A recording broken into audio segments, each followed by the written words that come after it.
Welcome to ABC's simple guide to measuring and installing our superb cafe blinds. Here are the fast and easy steps you'll need to take. First, here are the tools you'll need for the installation of your ABC blinds. To begin with, you need to take accurate inside measurements as shown here.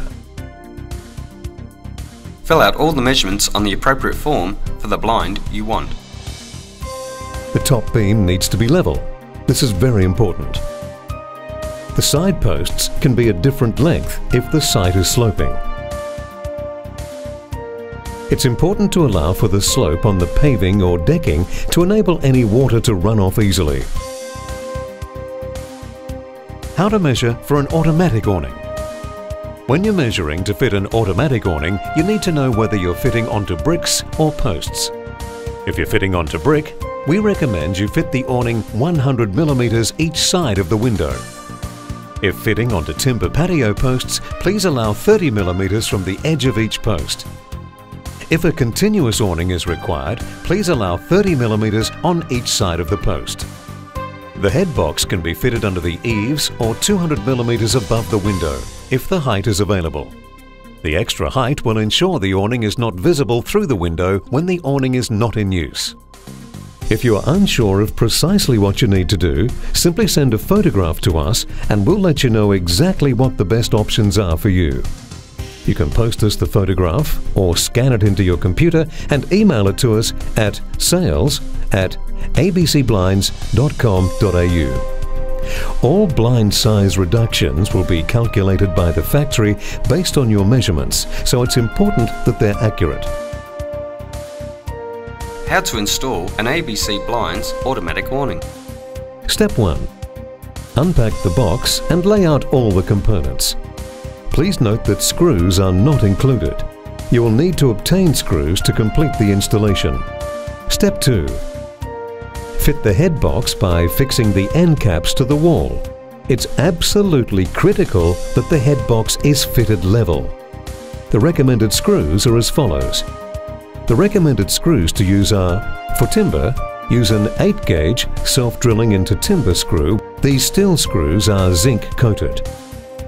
If you're drilling into steel, you'll need self-drilling zinc Phillip drive 8 to 18 gauge screws. For bricks, you need to use green wall plugs and 10-gauge 37 mm timber screws. Step 3. Secure the guide arms to the head box. Fit to the bottom hole of the head box cover. Different size arms can be ordered to extend the projection of the fabric. This is explained in more detail when ordering the awning. Step 4. Secure the roller into the head box as shown. Then position the ends into the bracket. Slide the pins into the groove.